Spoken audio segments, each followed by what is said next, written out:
Hello and welcome everybody to another tabletop stream brought to you by me, Tabletop Junkie.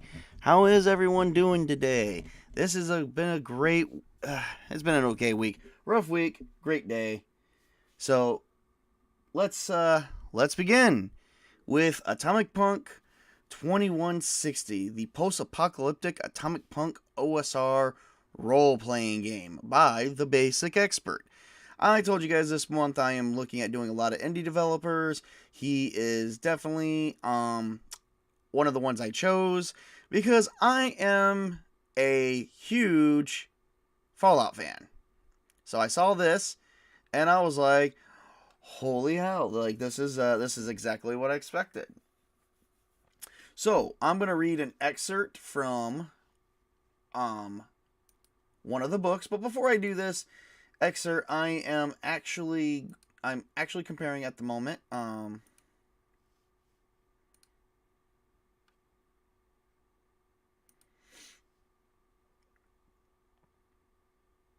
right.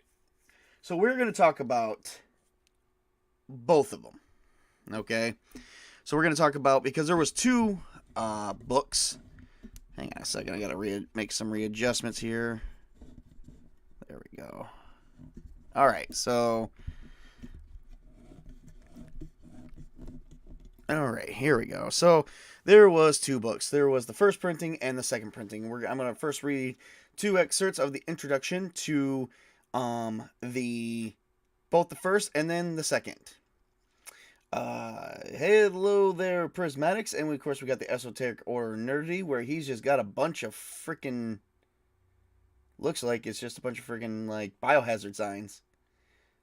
I like the first one. It's more atomic-y. Second one's more like a plague. And howdy there, Prismatics. I think we already addressed you, but we'll address you again. So, excerpt. Okay, so this is from. I'm gonna read a little bit. This is from. The Basic Expert himself. This is his introduction. So, I just released it. Wait, that's not the right one. Let's go back to the other one. There we go. Welcome to. Yes, I know I'm late. I was doing some setup. You know. All right. Anyway. This is from the first printing of the book. Welcome to Atomic Punk 2160, a retro future OSR game. This game is designed to use the classic OSR system modified to fit the setting. To run the game that is generally post-apocalyptic in nature, nuclear holocaust, and that portrays a future envisioned by pop culture of 1945 to 1969. I wanted a game to run for myself and friends that would be easy to play, familiar, and be able to handle the tone and the setting I envisioned. Essentially, I wanted to run campaigns in the world of my favorite post-apocalyptic wasteland game that did the same in video game form back in 1997. So this game was definitely inspired from Fallout. A lot of things was changed, so that way it wasn't really copied over. So yes, like most OSR games, it is deadly, fun, and should allow for a great retro future post-apocalyptic role-playing experience. Because it is OSR, game masters should be able to simply use any monster, even from a fantasy game, reimagined as wasteland monstrosity for adventurers to fight. Not every possible situation is given a mechanic or rule. The beauty of pen and paper role-playing games is that a human being is the game master and is able to make judgments and rulings when a situation not covered in the rules arises. Not only that, but Atomic Punk 2160 is easily compatible with most other OSR products out there. Monsters, some weapons, even spells from your favorite OSR game can be easily tweaked to fit within Atomic Punk 2160 and can change the setting and tone to suit tastes of the GM and the players. All right. That's as much as we're going to leave from that one. So that is from the first book, which is actually OSR D20. So you're probably wondering why there's two editions. We'll get to that in a minute. So here we do, and we're going to read an excerpt from the introduction from the second printing. I just released this book, didn't I? Well, I was pretty happy with it until a certain issue decided to muck it all up and pull the rug out from under all of us. Because of that, I have had to go back through and change Atomic Punk 2160 to something more unique. Perhaps this is a blessing in disguise. I was happy with this work when I created it the first time, but there are always the little things that bother you. Little things where you go, I could make an errata for that and this. So, alright, so the first OSR was basically, so the first game was basically still under, like, I guess an OGL version. Because it was OSR, and OSR does fall under the Open Gaming License, and we all know about that company issue where if people, where it was just stated, like, the issue and the controversy behind the OGL is still controversial because you got to be careful about not putting words in people's mouths. We all know there was leaks. We all know there was a lot of things that was being said, and according to one source, none of it was real, but it was coming out of nowhere. It was basically coming out of someone's ass. Yeah, that's where we led to believe. Yeah, like this information is just popping out of nowhere for whatever reason. Why? Oh, because these people hate a certain company. Yeah, I don't know who has that much goddamn time on their hands, but I sure in hell don't. I do apologize for using a lot of foul language on here. But I will say this. The reason why is because this actually did kind of muck up a few things for people, and it scared the living crap out of them. The beauty of tabletop games is sitting down, using mathematics and mechanics that you like, that you feel comfortable with, and that you hope others feel comfortable with, and you hope it does well. Not everything is going to be a preference. For instance, I like a lot of D20 games. Castles and Crusades has revived the D20 experience for me. Whereas after a while, I did fall in love with Fate Core, Edge of the Empire, stuff with specialty dice. A lot of games with specialty dice. And then just a lot of games that were D6, D10s. Just didn't really want to fool with, all of that stuff. So we're not here to do a review on that, but we just wanted to know, I just wanted to throw it out there. That's why we are in... that's why we have what we have. There is 2 different printings, both of which are really good. I've actually read them both. We're going to start off with the first printing. So the first printing, part of character creation, is the very first step that you do is you roll 3d6. Same thing with everything. And of course, your ability scores are the same thing. Strength, intelligence, wisdom, dexterity, constitution, and charisma. Strength, intelligence, wisdom, dexterity, constitution, and charisma. I was wondering if I could say that 4 times fast. So, strength is, of course, measuring physical power. Intelligence is measuring reasoning and memory, and also book smarts. Wisdom is measuring your perception and insight. Dexterity, of course, is measuring your agility and acrobatics, where Constitution is measuring your endurance and stamina, as well as Charisma is measuring the force of your personality and diplomacy. So, this actually uses the modifiers in this one uses similar to Castles and Crusades. If you have an ability score of 3, it's -3 modifier. 4 to 5 is -2, 6 to 8 -1, 9 to 12 is 0, 13 to 15 is +1, +2 is 16 to 17, 18 and higher is a +3. Pretty much 18, 19. But of course in OSR you don't really grow too much with ability scores. Not as you did in regular D&D 3.5, 4th edition, Pathfinder 1st edition, and D&D 5th edition. However, I do tweak that myself because I do like the ability that eventually you're going to grow in a character. You're going to grow when your character scores up. I prefer you to choose a character score that is prime to you, that is reasonable for you to do. On a side note, a character with intelligence of 16 or more may choose 2 extra skills of his choice at a +1. That is freaking beautiful. I think I might have screwed up that because I did actually make a doctor for this one. Okay. So, characters level up by defeating monsters, enemies, and obtaining loot. 1 Curricola cap, which is what it is, Curricola, is equal to 1 experience point. The loot is not counted as XP until the loot is brought back safety to the party's home base. I like that rule because actually that is a new rule that I've actually been experimenting with Castles and Crusades. I do like that that is in here. I have to give this so far definitely a nice little plus there on that one. So, yeah. Every character is able to have bonus percentages added to the individual amount of XP earned. All characters add the specific wisdom percentage bonus or penalty to the total amount of XP earned. All characters add a prime attribute bonus specified by class as well. The max bonus allowed with all XP bonuses combined is 20%. The survivalist class, for an example, has 2 prime attributes. The character only receives a bonus from the higher of the 2 attributes in such a situation. The bonuses do not stack. I love that. Let's begin with backgrounds. In each life, some rain must fall, but too much is falling in mine. That is from the Ink Spots in Ella Fitzgerald. Atomic Punk 2160 is designed to replicate the setting and feeling of retrofuturism portrayed in 1945 to 1969. I have been reading a lot of this. This is freaking awesome. So, like, you get to choose 3 main... no.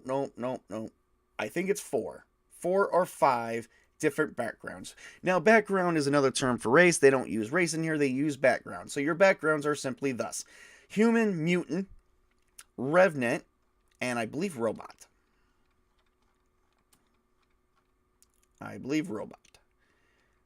Yes, robot is in here. And that was the last one. So you get to choose up to 4 of them. Okay. Now, with that said, if you actually go to if you start transferring to Atomic Punk, the next Atomic Punk one, which uses we're gonna start here. This uses a slightly bit different called atomic scores. Atomic numbers are the attributes. You still roll your 3d6 for each attribute score, starting with agility, toughness, observe, might, intellect, and charisma. Refer to the table below for bonuses and penalties. And pretty much it's pretty much how you would really see it. Agility measures the finesse and agility of the character's acrobatics. Toughness measures the character's physical fortitude and stamina. Observe measures the character's ability of intuitive understanding in dangerous situations. Might measures the character's physical might and brute force. Intellect measures the character's IQ and knowledge. As charisma measures the character's personality and personal magnetism. But even though your intellect may be 16 or over, it does not gain any additional skills. That is the change that they made here. So, and 1 to 6 atomic numbers, a -1. 17 to 14 is a 0, and 15 to 18 is a +1. So a little bit different. Definitely a little bit different than before. But they actually did add in a bit of how the charisma actually works a little bit more, and how many hirelings you can actually have. You can hire, the hireling morale would start at 5, will be 1 to 5 starting, and your max number of hirelings is probably at a 2. So you can only have 2 hirelings at a time, and that grows up and that's starting at a 3 charisma. If you have an 18, your hireling morale is 15 with max hirelings at 7. There was some changes to experiencing bonuses and level up. It was actually, they were set lower. Everyone in the character is able to earn percentages towards the individual XP, same as last time. However, specified intellect percentage bonus to the total amount of XP earned. All characters add the key attribute bonuses, which is a requirement as well. The max bonuses allowed all XP combined is 15%. It does not go any further up. So, and once again, loot. Which is 1 pop cap is equal, yeah, they changed that. 1 experience point, but it does not count until it's safe. I love that rule.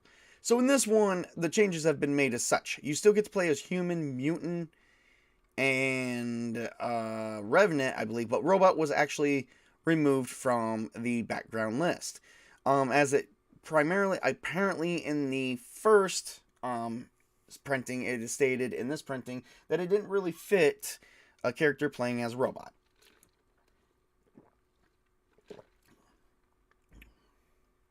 I think it fit just fine, but that's my personal opinion. So, human has no prerequisites of being human. Level cap is none, and you get a +1 to any 3 skills of your choice, including any additional bonuses. Mutants, you have to have strength, dexterity, or constitution of 15 or more, which means you got to get a 15 on a roll. Wonder what happens if you don't get a 15. You can't be a mutant, or you're allowed to tweak one. Guess it depends. Level cap is only 8, so you can only exceed up to level 8 in a single class. And then for skills, you see below, as you get to roll a 1d12 on a mutation table to see what your mutation kind of is. That actually leaves things a bit more up for determination of how your world looks. Revenant has a constitution of 15 plus, level cap is 10, and skills +1 to outdoorsman, +1 to history, +1 to science. And robots, 2 physical attributes, dexterity, constitution, strength, and an intelligence of 13 or more. Level cap is 6, +2 to science, +1 to perception or athletics. So that, now the difference is robots are not actually in the second printing, but all the other things are still pretty much the same, I think. Yes. Everything else is still pretty much the same. Skills work a little bit differently between these two. For instance, background skill. These are called background skills in the second printing, such as your former wasteland raider, which means you're probably used to being in the wasteland a lot, or you have another skill that's called historian or bodyguard. Those skills would be useful if you could find a place for them, which sometimes isn't that bad. You can actually probably find a place for them. Former settlement sheriff, instead of rolling the secondary skill, which player chooses, is former settlement sheriff. Again, bringing it to former sheriff +2, which means you probably you could use that on many different things. These skills are a bit more broad than the first printing, as that they allow you to fit them in to any kind of situation. As long as you know how to use it, the GM should allow you to roll that specific skill for that with that specific bonus. So, we haven't even gotten to skills yet for the first printing.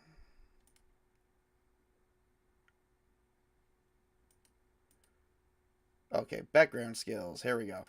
Okay, so skills are a bit differently. So let's begin with what classes you're allowed to be.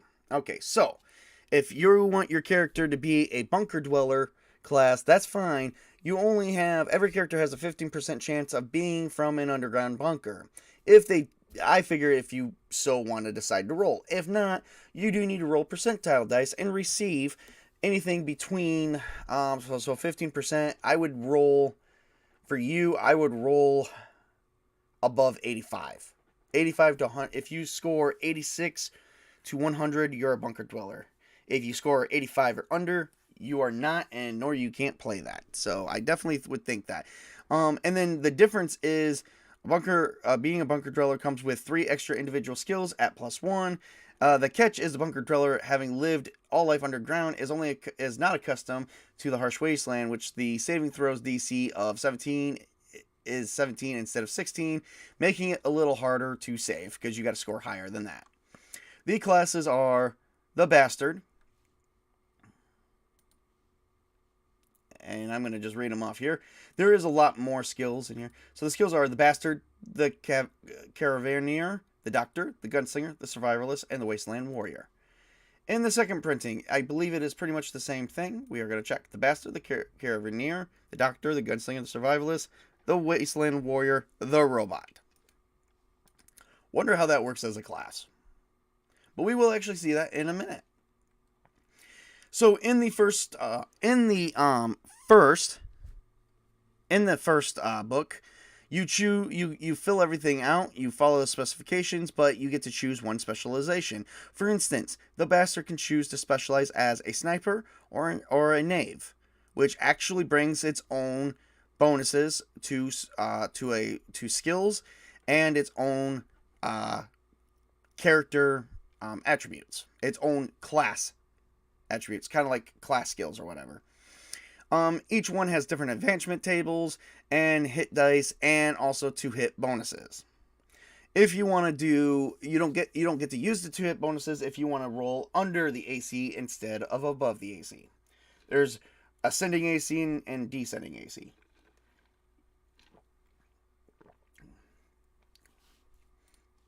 In the second printing, we don't really deal with specializations too much, which is probably not half bad. So, yeah, let's see here. Okay, so in this one, instead of having already determined benefit classes or benefits for class, you get to roll on benefits for class, which each one I think has you get to roll a 1d12. So they redesigned this, which is kind of a little bit better. I mean, a little bit easier, and it's 2D. And see, the original first printing is D20, where this is 2D10, which is not actually that big of a deal of a change. I actually kind of like it. Starting hit points is also a little bit different. So, all right. So the difference between the skills. Let's talk about the skills for a minute. So, of course, there's a skills are important to every game, no matter what. In the D20 OSR version, activity, basically difficulty can go anywhere from a DC of 10 to 25. 10 being the easiest. Anything under 10 is pretty much, trivial. Average is pretty much 15. Challenging is 20. Very difficult is 25. And of course, impossible is 30. Now, that's not even actually in this book. I just added that. I just added the 5, anything under 10, and then anything over 25. I just added that. But as a GM, I kind of would make those kind of changes. So, in the new one, they use target numbers such as 7, 11, 16, and 20. 7 is easy, average is 11, challenging 16, and 20 is very difficult, almost impossible. And then anything over that is impossible. Anything under that is just trivial. Saving throws are a bit different in the 2D10 version, but I will let you discover that one for yourself. So, and there is a lot of different, so skills being a little bit different in this one. You do have some skills that you do probably recognize, such as agriculture, animals, athletics, barter, big firearms, disguise, energy weapons, explosive devices, first aid, gambling, so on and so forth. We're not going to go through all that. And then you get to go to the next part, which is pretty easy. What do you get to start with? Your starting money, and you're buying your armors and weapons, which is actually very Fallout-esque. You got your armor types of light, medium, heavy, shield, and atomic armor. Atomic armor is the same as power armor and is pretty much cutting edge before the bombshells fell. It is very rare, and only characters with a strength score of 16 or more can wear this armor. Now, atomic armor gets its name due to the fact that it is basically a suit powered by a nuclear energy battery, which does run out, and it does actually have rules with how that runs out, so you don't always get to go from one location to another with it, just like in the Fallout games. And then some of the other weapons are kind of there, like, club, hand axe, knife, blade, normal sword. You get it. And then you get some of the traditional stuff, such as the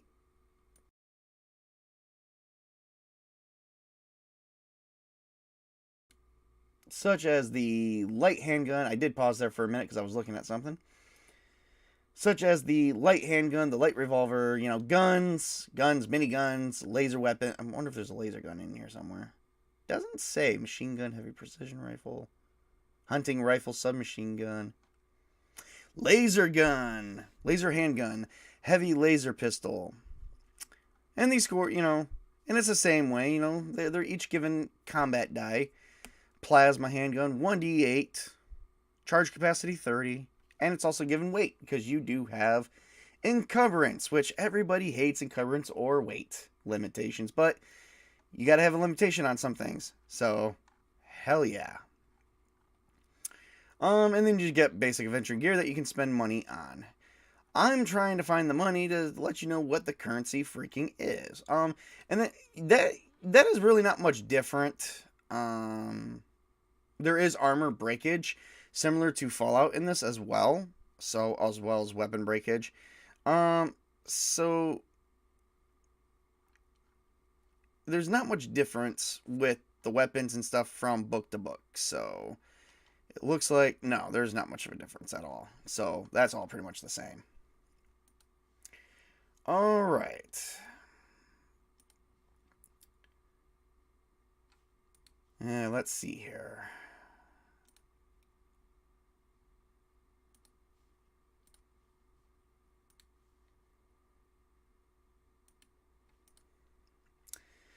And in the adventuring, it does talk about time, encumbrance, and movement. Regular human characters do move at 40 feet. Where the hell is the currency?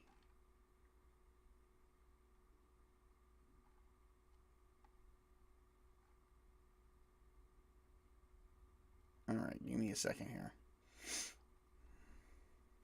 And then we do talk about wasteland hazards, terrain hazards, radiation, because that is a key point to any post-apocalyptic nuclear fallout. So we do have that. That is without a doubt the most important thing. Is all the hazards for it. Like I said, I'm still trying to find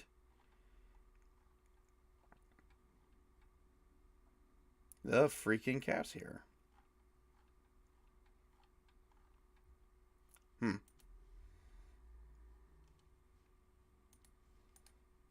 Maybe it's under loot.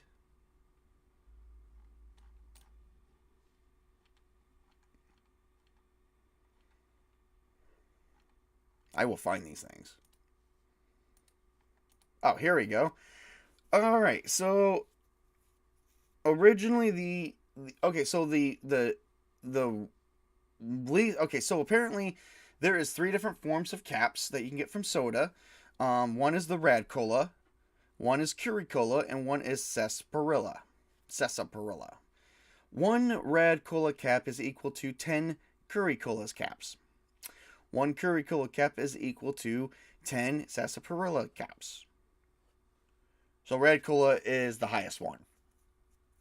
Sarsaparilla is that. Probably because Sarsaparilla is more like the beer, like the Sunset from Fallout. So I'm willing to bet that's what that is. That's pretty much not much of a difference. So it does go into adventuring with how to adventure in a wasteland. And we do actually, which I'm not going to go into at all. That does cover movement and wasteland hazards and stuff. That is pretty much the same. It just may be a little slightly different as one, variation as one is for a 2d10 system and one is a d20 system. I can't imagine much because if it's a 2d10, it's more or less, the lowest you can get is a 2. You don't really mess with the 1 because you can't get a 1 unless you lose a dice in the middle of rolling, which is very unfortunate. But that's a joke. Haha. So we did talk about the wasteland hazards and the biggest one being radiation. Radiation does have effects. You probably want, so if you got mild radiation levels, your radiation points is you roll a 1d4 and it's usually a 1d4. If you're anything over that, you're at moderate. Anything over moderate is dangerous. So 1d4 points gained is mild, 1d6, and then if it goes as cells beyond that, it's going to be putting in a moderate. 1d8 is dangerous, deadly is 1d10, and extremely deadly is 1d12. And your saving throws penalty does go down. For mild, it's none, but from moderate to extreme deadly, it goes down from -1 to -4. And then radiation aura. If you are in a radiation level of extremely deadly, you only have to be within 15 feet of the core of the radiation levels, and then you're getting sick. And I'm assuming if you're within 15 feet, I'm assuming if you break that down every 5 feet, you'll probably go, well, extremely deadly. I would go, oh, you get to add 1d points. Oh, you're gonna go in, then you get to add another 1d10. Oh, you're in the core, it's 1d12. You're dead. By the way, if your radiation points equals more than half your character's constitution score, the character is sick. And then if it excels at that or beyond, I believe the character is dead. So, yeah. It talks about water and food and how long a character can go without food or water. However, it also tells you there is specifics about if you go without food or water, you do take penalties and you are unable to naturally heal. So keep food and water on you. All right. It does talk about followers and hirelings and a few other things that, what the hirelings can do and the experience points for, it does get into experience points, but we'll get to that in a minute.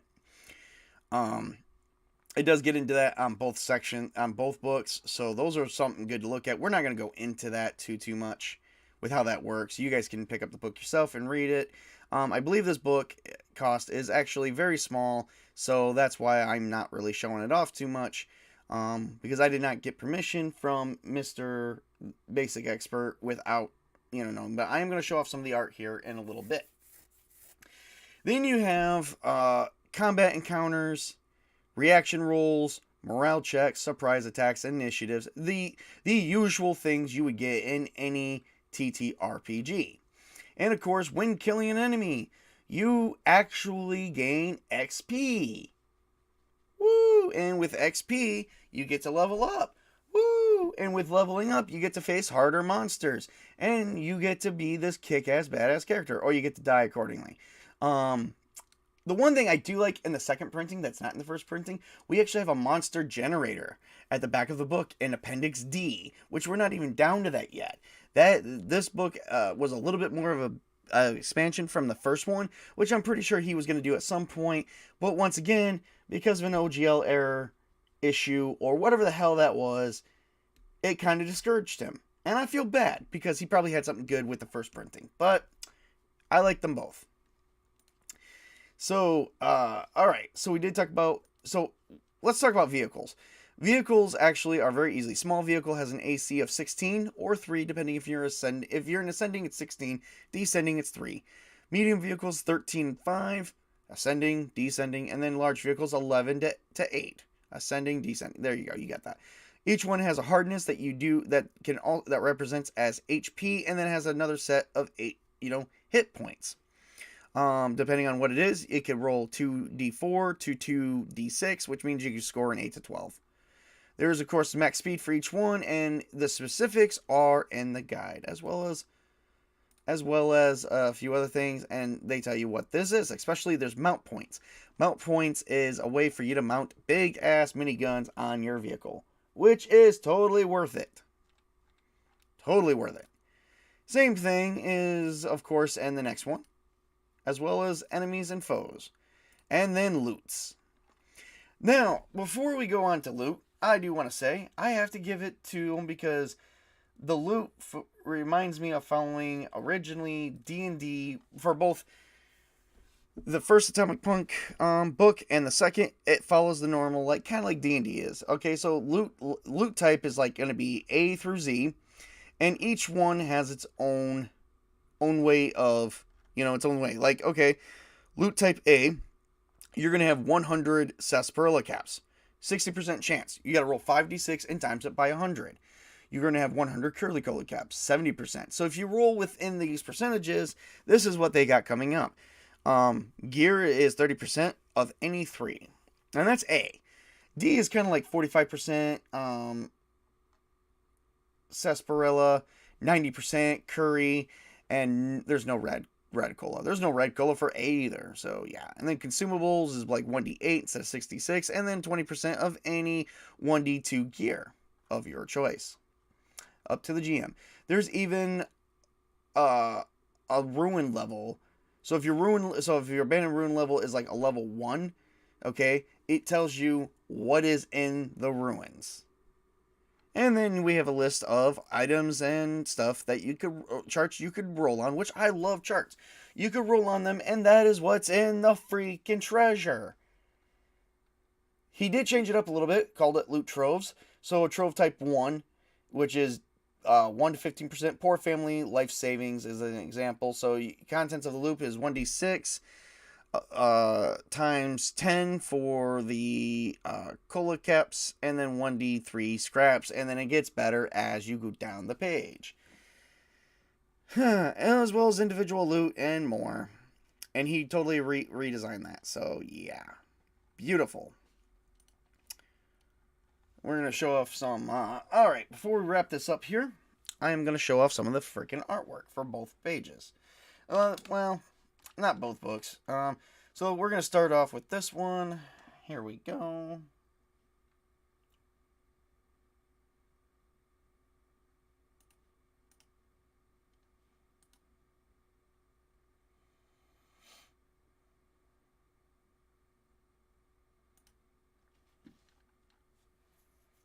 Alright. Kind of gives you the Fallout feel right there. Although that's not exactly power armor per se, because there is an oxygen thing right there. Of course, I don't remember seeing that in there.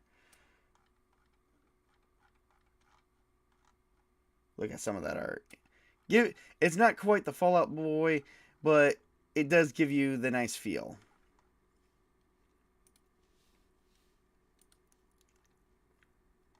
Charts. This is the second book. Tons of charts. Tons of charts. We're going to stop with this one because this one is a little bit different. Oh, they do talk about in this one, which we're going to click this off. They do talk about in the first one, in the Appendix A, the optional rules for atomic modifiers, which is changing it back to its normal thing. Optional rule for damages and more. There's a lot of optional rules. We have Appendix A through E, I believe. A is some optional rules. B is oracles and NPCs. C is random wasteland terrain generation. Monster Maker's D, and then underground ruin generator is E. Very freaking, this is a bit more in depth than the first book, so I actually kind of like this one a little bit. Not, so I do like that book best. If these books were to somehow get together and whatnot, I think I would fall in love with this even so much if we were to take both these books and somehow merge them. So, alright. So he did make his own character sheet, which he's done a wonderful, beautiful job. I'm going to pull that up for you. This is the first character sheet for the first one. Like I said, there's been some changes. So look, we're going to go to the last one.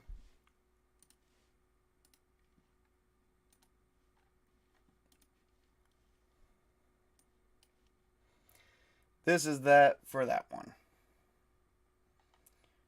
Virtually the same, but slightly different. Alright, so that's everything we got here. So, I guess it's time to give it some scores here. As far as feel and the feel that he was aiming for, he nailed it. Thumbs up.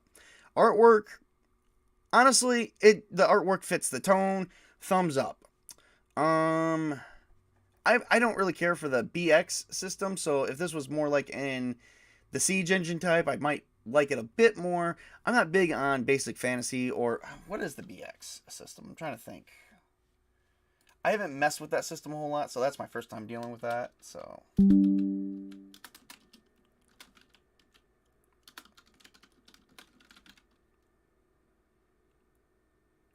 good afternoon, Dadman Walking 55. It's nice to see you today.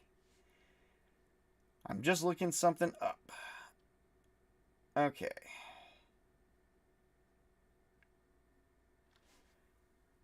So BX is the advanced retro role playing game. So it's like basic fantasy, only it's the more expert type. That's what I'm actually getting up as. I haven't really dealt with the system more, but it's OSR. So it does fit under the old school Renaissance or old school revival. So yeah. But, like I said, okay, so I'm going to give that, I'm not even going to give that a thumbs down. That's just my personal preference. So, but the system fitting the tone is there, so I'm going to give that definitely a thumbs up very easily. We're 4-1-0, plus 4 good, 1 on neutral, nothing on the takeaway yet. So we're there. So what do we say? We say it is very informative of how to play. Doesn't leave very many questions to open. Thumbs up on that one. So we're 5-1-0. Okay. What are things to rate on? I did like on how he had a little bit more in the second book than the first. So, but like I said, the first and the second one, he was working on probably something a little bit different. But something else screwed that up. So I'm going to definitely give that, I'm still going to give that a thumbs up easily. So we're 6-1-0.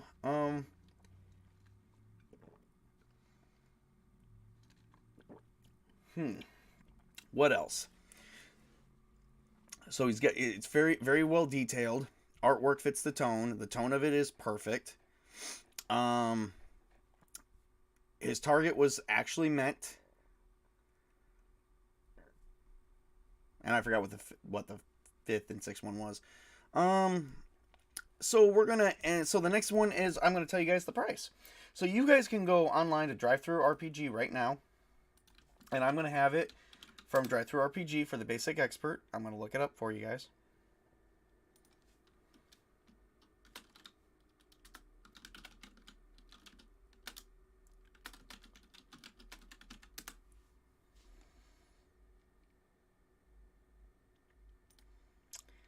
Okay, so if you want the PDF, $9. Soft covered with black and white book, $14. And then the PDF for with the soft covered black and white book, $16. Very fair price. I'm going to definitely give a thumbs up on that one. And he does actually have print on demand as well. And I'm going to have that link there. That links to his own personal website. So I'm thinking overall, I'm scoring this as fairly as I can. I'm going to score it 9 out of 10. Very well liked. I cannot wait to run it. I can't wait to integrate it. The only thing I really don't like about this kind of system is the leveling cap. I don't believe anyone should be any one background or anything should be restricted, but in some cases we do have that. So that's kind of like a neutral thing. So yep, I'm gonna give it a 9 out of 10. As a fair person, you know, and that's judging probably fairly and harshly and what's the word? Impartial. If I had to really give a real preference from my point of view, I would give it 10 out of 10, but as that goes against my thing of, okay, perfection is, you know, if it's 10 out of 10, it's perfect. Perfection isn't really attainable. So given that, I'm going to give it 9 out of 10. So it did very, very good. But as a fan of the Basic Expert and of that game specifically, I would give it a 10 out of 10 if that rule was not always in place during my reviews. So either way, it's really highly recommended. I am going to have the links to his sales site for everyone right there in my description. All right, well, that is everything I have at this time. We kind of went over piece by piece and almost a breakdown of what is contained in these books. And we did show off some artwork. I think I showed a little bit more off than art. So, but I did want to try and get you guys hooked on it for this review. If you guys do like it, I do recommend picking it up. I highly recommend it. I'm pretty sure he would like that too, because he did work very, very hard on that. Once again, there's nothing else I have at this time, so highly recommended game, everyone. Alright, well, this is Tabletop Junkie telling you guys all to work hard, play hard, game on, everybody. You know, and thank you for everyone who tuned in for tuning in, such as Prismatics, Troublemaker, Dadman Walking, and of course, the Order of Nerdity. I'm not going to say the whole name. That's a mouthful. I just want to let you guys to work hard, play hard, game on, everybody. Enjoy the rest of your week, and enjoy the rest of your day.